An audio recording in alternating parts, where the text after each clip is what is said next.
ఇదిగో బాబు. సార్, ఎళ్ళి గణపతిని పిలు. గణపతి మాస్టర్నే కదా? అవును, వాణ్ణే రమ్మను. నానా అడుగో అక్కడున్నాడు.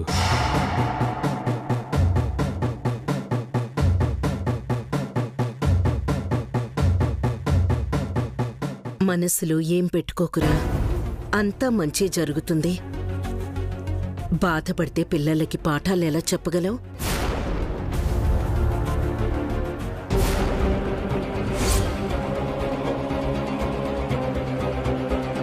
అవును, జేబుకుండాల్సిన గణపతి మాస్టర్ అనే బ్యాడ్జ్ తీసేసావేంట్రా?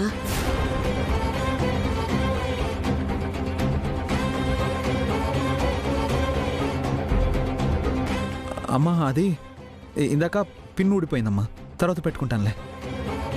రే ఆనగట్టేసుకో, మర్చిపో మాకు. అలాగే మావయ్య. అక్క వెళ్దామా? వెళ్ళొస్తాం గణపతి.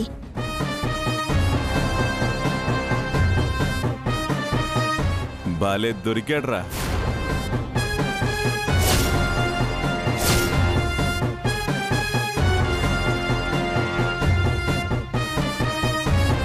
ముందు మీరు చెప్పాల్సింది చెప్పండి. రాహుకాలం వచ్చేస్తుంది.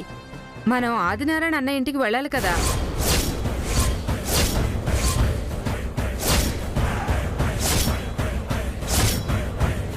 సగం చెప్పిందిగా, మిగతా సగం నేను చెప్తాను ఏనండి. మీ కారణంగా అంత పెద్ద సంబంధం వదులుకోవడం నాకిష్టం లేదు. మీకోసం త్యాగం చేయాల్సిన అవసరం అంతకంటే లేదు. మా ఊడు ఆ అమ్మాయి మీద తెగ లైకింగ్ ఎట్టేసుకున్నాడు. అందుకే మీ మంచి కోరి చెబుతున్నా, మీరిక ఆ అమ్మాయి గురించి, ఆ సంబంధం గురించి మర్చిపోండి.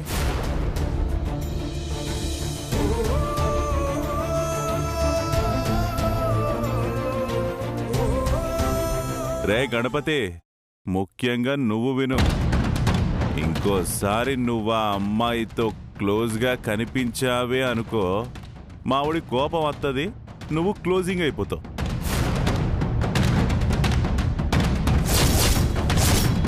ఏట్రా బెదిరెత్తున్నారా? మీ ఉడత బెదిరింపులకి నా లుంగి కూడా భయపడదు. నీ మావయ్య, ఇది స్కూల్, ఇక్కడ గొడవ పడకూడదు. అల్లుడు ఆగమన్నాడు గట్టి ఆగిపోయాను, లేకపోతే నా లుంగిలోది. శ్రీశైలం, నువ్వు ఆగు. భగవంతుడు ఎవరికి ఎవరిని రాసిపెట్టుంటే అలా జరుగుతుంది. మీ పని మీరు చూసుకోండి. నానా ఎళ్ళి పెళ్లి ముహూర్తాలు ఎట్టుకుందాం. రే గణపతి, నాది విద్యది, మొదటి పెళ్లి కార్డు నీకే ఇత్తా. పెళ్లిలో నీకు స్పెషల్గా రాజావారి కుర్చీ కూడా వేపిస్తా, ముఖ్య అతిథిగా. పద నాన్న.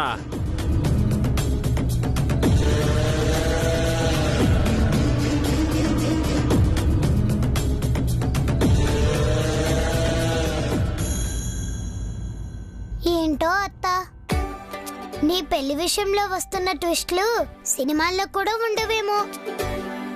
ఈసారి గణపతి మాస్టర్ని కలిసినప్పుడు నేనొక విషయం అడిగేస్తాను. ఏమని?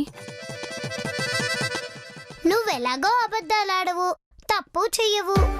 తనెవరితో అయినా పెద్ద అబద్ధాలాడా? ఏదైనా తప్పు చేశాడా అని. ఆయన చూస్తే అలా అనిపించదు. నాకు అనిపించట్లేదు, కానీ దేవుడికి కోపం వచ్చే పని చేస్తే ఇలాగే జరుగుతాయంటారు కదా.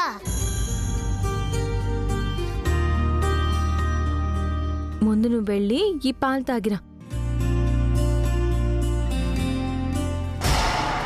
విద్య కిచెన్లోనే ఉంది, మెల్లగా మాటల్లోకి దింపి ప్రేమగా మాట్లాడు. అలాగే అక్క.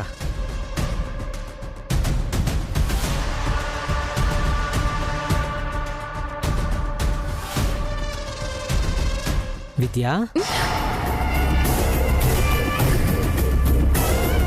ఏం చేస్తున్నావు? కాఫీ కలుపుతున్నాను. నా కోసమేనా? కాదన్నా వదలవు కదా.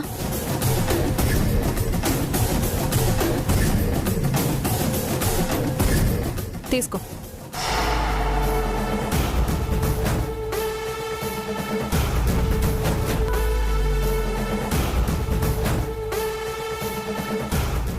వేడిగా ఉన్నావు.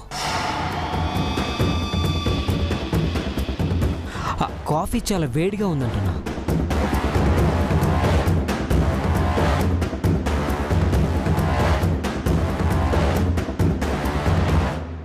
ఎక్కడైనా బావమర్దలంటే సరదాగా సరసం ఆడుకుంటూ ఉంటారు. నువ్వేమో నన్ను చూస్తేనే రుసరుసలాడుతుంటావు.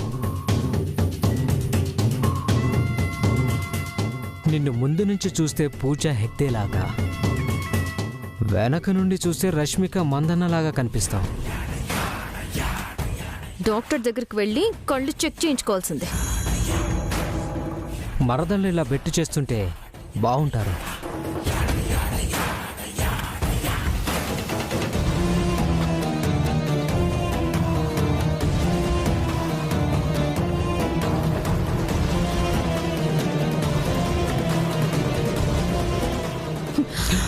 టచ్ చేయకుండా మాట్లాడు. నిన్ని బావుని, తప్పేముంది? చిన్నప్పటి నుంచి నేను ఇష్టపడుతున్నాను, నీ వెనకే తిరుగుతున్నాను. నువ్వేమో వేరే వాళ్ళ వెంట పడుతున్నావు. నన్ను పెళ్లి చేసుకో, పువ్వుల్లో పెట్టి చూసుకుంటా. నీ చేతులు కళ్ళు కందిపోకుండా చూసుకుంటాను. వదులుతావా లేదా?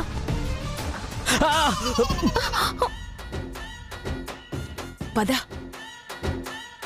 ఏమైందిరా? ఇది కాల్చి వాత పెట్టిందే. ఇదెందుకు కాల్చిందిరా? మీరెలాగో క్రమశిక్షణలో పెట్టలేదు కదా, నేనైనా పెడదామని. ఇంకొకటి పెట్టనా? ఏంటి?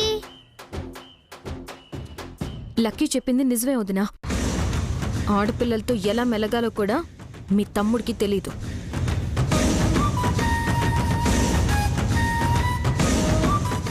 అమ్మా విద్య. వస్తున్నా నాన్న.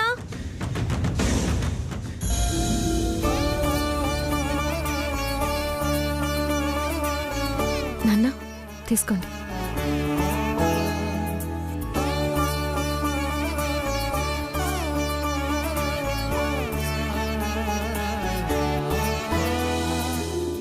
మావయ్య గారు, మీరు ఎంతో మందికి మంచి దారి చూపిస్తారు. ఇప్పుడు నా తమ్ముడు బాలాజీ బాగా మారిపోయాడు. మీ దగ్గర ఏదైనా ఉద్యోగం, నిజంగానే చెడలవాట్లన్నీ మాలేదు కదా మా మావయ్య. నాన్న, పనిచ్చి పనివాడిగా మీ దగ్గర పెట్టుకునే కంటే కొంత డబ్బిచ్చి వ్యాపారం పెట్టుకోమంటే మంచిది. అది బాలుకి గౌరవంగా ఉంటుంది. అవును మావయ్య, విద్య చెప్పింది కూడా నిజమే. నా కాళ్ళ మీద నేను నిలబడి మీలాగా పెద్ద బిజినెస్ మ్యాన్ అవ్వాలనేదే నా కోరిక. విద్య కూడా అదే కోరుకుంటున్నట్టుంది మావయ్య, కదా విద్య? ఇంతకు ముందు వ్యాపారం పెట్టుకుంటానంటే 2 లక్షలు ఇచ్చాను. ఏం ఉపయోగం? మళ్ళీ మీ అక్క నా ముందు చేయి చాచేలా చేశావు. బాగుపడాలి అంటే జీవితం మీద శ్రద్ధ, భయం ఉండాలి. ఆ రెండూ నీకు అబ్బిన తర్వాత కనపడు. 2 రోజుల్లో వాడితో వస్తాను మావయ్య. అమ్మా పద్మ, అది నీ తమ్ముడు. అమ్మ విద్య, ఇప్పటి వరకు జరిగినవన్నీ నీ మనసులోంచి తీసేయమ్మా.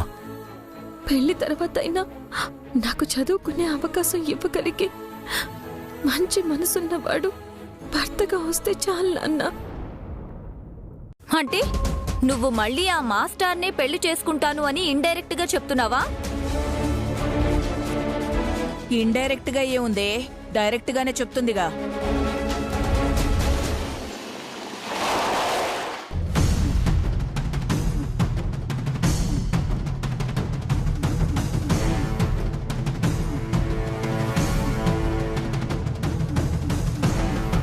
నా సెప్పు ఇలవలేని వాళ్ళ ఇంటికెళ్ళి కాదన్నారని మా ఇంటికొచ్చారా?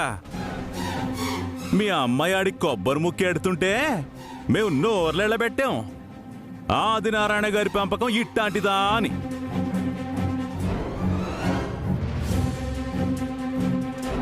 చూడగానే నమస్కారం పెట్టాలన్నా ముందుగా క్షమించమని అడుగుతున్నాను నారాయణ గారు. సరే, కూర్చోండి. పర్వాలేదండి. ఆ గణపతి వాళ్ళ ఇంటికి వెళ్ళి కాదంటే మా ఇంటికి వచ్చారన్న కొంచెం కోపంలో మీ సంబంధం వద్దంటూ ఏదో నోరు జారానండి.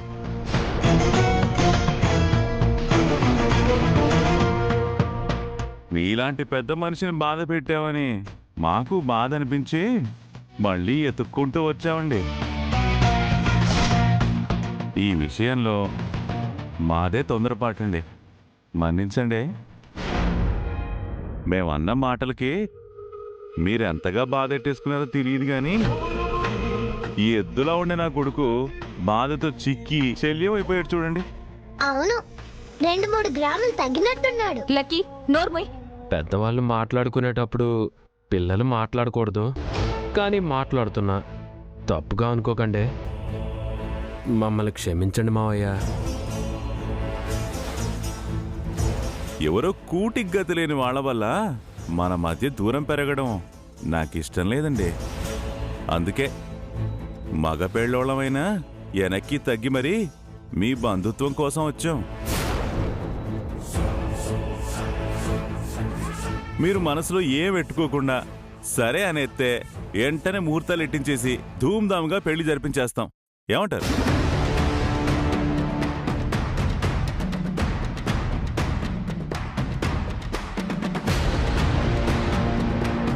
మీ మావయ్య ఆలోచిస్తున్నాడంటే ఒప్పేసుకుంటాడా ఏంటి? నాకు కూడా అదే భయంగా ఉందమ్మా. ఆలోచించకండి అన్నయ్య. మీ కూతుర్ని కోడలుగా కాకుండా నా కూతురిలా చూసుకుంటాను. కాలు కందితే మీరు కన్నెర చేయండి, అంతేగాని సంబంధం మాత్రం వద్దనకండి అన్నయ్య. మీతో బంధుత్వం పోగొట్టుకోవడం నాకు ఇష్టం లేదు.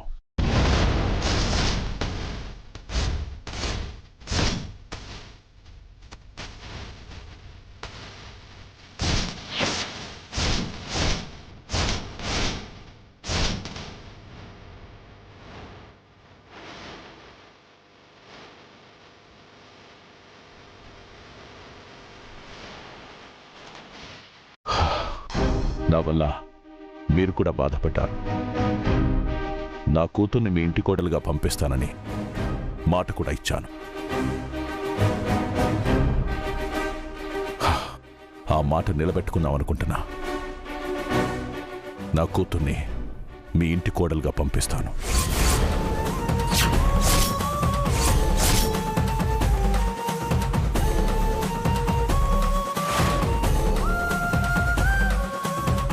ఏమే మీ అన్నయ్య ఒప్పుకున్నాడే? నాకు ఇప్పటికీ నమ్మకం కలగట్లా.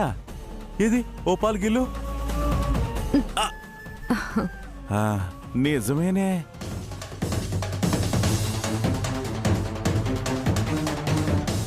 మొత్తానికి మిమ్మల్ని బావగారు అని పిలిచే అవకాశాన్ని ఇచ్చారు. ధన్యులమైపోయామండి. ఆశీర్వదించండి మావయ్య. అతి వినయం దూర్త లక్షణం అంటారు కదక్క. అలా అనకరా. ఈ రోజు నుండి నీకు బావగారు, విద్యక్కకి మొగుడు.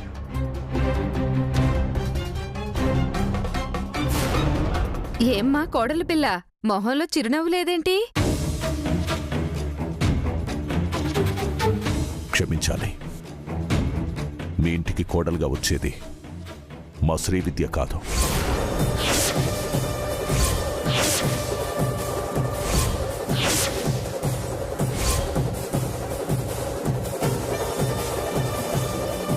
నా చిన్న కూతురు శ్రీనిధి.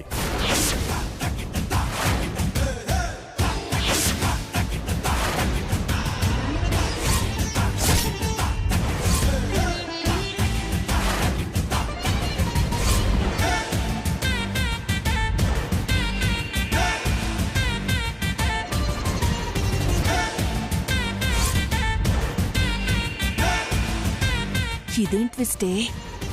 మన మంచికి చూస్తూ ఉండమ్మా. ఏం మాట్లాడుతున్నారు ఆదినారాయణ గారు? మేము మీ పెద్దమ్మాయిని అడగడానికి వస్తే చిన్నమ్మాయిని చేసుకోమంటారేంటి? నా మాటలు మీ కోపాన్ని తెప్పించొచ్చు, కానీ ఇప్పుడు చెప్పిన మాట మీద ఉండడానికి నేను సిద్ధం. మరి మీ పెద్దమ్మాయిని ఎవరికిస్తున్నారో? నాకు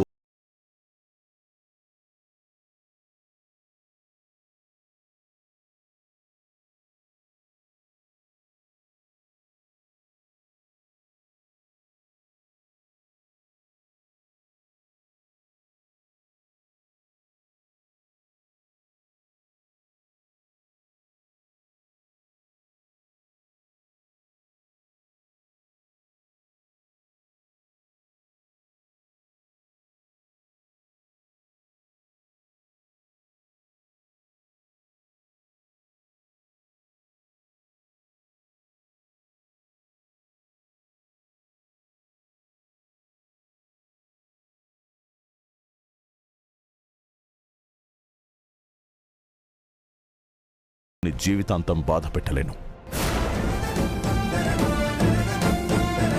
శ్రీవిద్య, శ్రీనిధి ఇద్దరు నా కూతుళ్లే. నాకు 2 కళ్ళ లాంటి వాళ్ళు.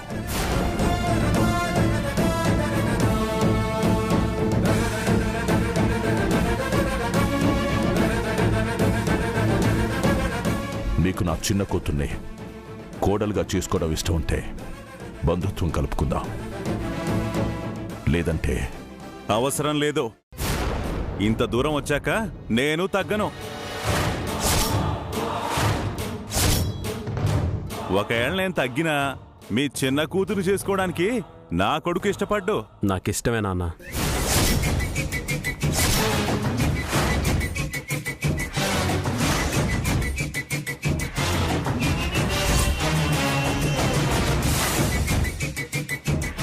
ఏట్రా నువ్వనేది?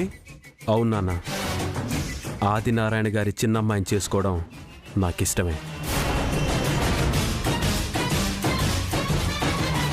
రేపొద్దున ఊళ్ళో జనాలు పెద్దమ్మాయి చీ అంటే చిన్నమ్మాయిని సిగ్గు లేకుండా చేసుకున్నామంటారా? అనుకోని నాన్న, అదే జనాలు కొన్ని రోజులు పోతే ఆదినారాయణ గారి అల్లుడని గౌరవం ఇస్తారు. శ్రీనిధికి ఏం తక్కువ? అది ఆదినారాయణ గారి పెంపకం. మావయ్య, మా నాన్న మాటలు మీరేం పట్టించుకోకండి. మీరంటే నాకు గౌరవం. శ్రీనిధిని నేను పెళ్లి చేసుకుంటాను. ఏదో మంచన్నావు కదా పద్దు.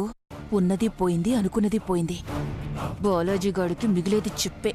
నువ్వు కాస్త నోరు మూసుకుంటావా? వీరేశం గారు, మీరేమంటారు?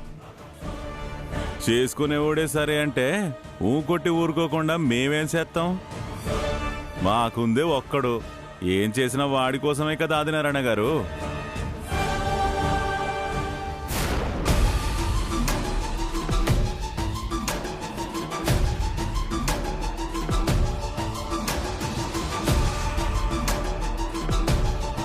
ఇంకెందుకు ఆలస్యం? మంచి రోజు చూసి తాంబూలాలు మార్చుకుందాం అన్నయ్య గారు. వెళ్ళొస్తామండి. పదండి. వెళ్ళొస్తాం మావయ్య.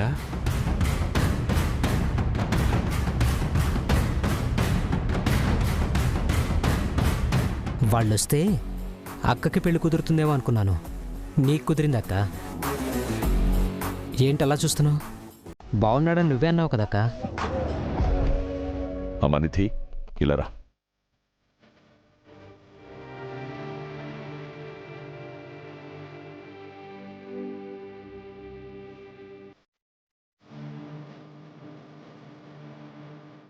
నిన్ను అడగకుండా నిర్ణయం తీసుకున్నానని బాధపడుతున్నావమ్మా. నిన్నెంతకు ముందు పెళ్లి గురించి అడిగినప్పుడు మీరు చూపించిన వాడిని చేసుకుంటానని చెప్పావు. నీ మనసులో ఎవరు లేరనే నమ్మకంతోనే వాళ్ళకి నిన్ను అడగకుండా మాటిచ్చాను. ఒకవేళ నీ మనసులో ఎవరైనా ఉంటే చెప్పమ్మా. నేనేమనుకుంటానోనని భయపడకో. నా మనసులో అయితే ఎవరూ లేరు నాన్న.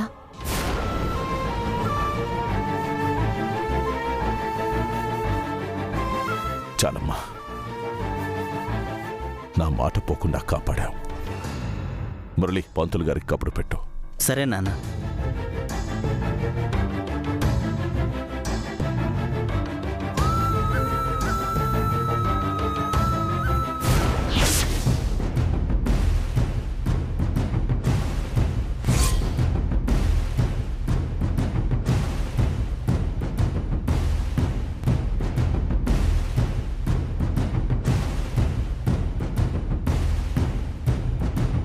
ఈ పెళ్ళిళ్ళెలా ఆపాలే? వీణ్ణి దిక్కులేని వాళ్ళ వదిలేస్తావా? నువ్వు కంగారు పడి నన్ను కంగారు పెట్టకమ్మా. ఏదో ఒకటి చేసి విద్య పెళ్లి ఆపుతాను, సరేనా? దేవుడి మీద భారం, నీ మీద నమ్మకంతో వీడి పెళ్లి రోజు కోసం ఎదురు చూస్తూ ఉంటాను.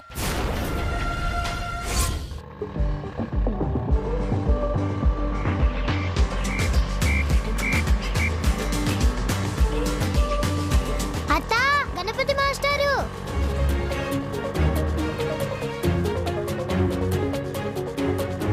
ఏ ఆటో, ఆ బైక్ ని ఫాలో చేయి.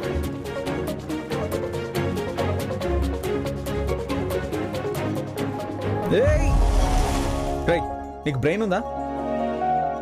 లేదు మాస్టర్ గారు. లక్కీ, నువ్వా? నేనే కాదు, అత్త కూడా వచ్చింది.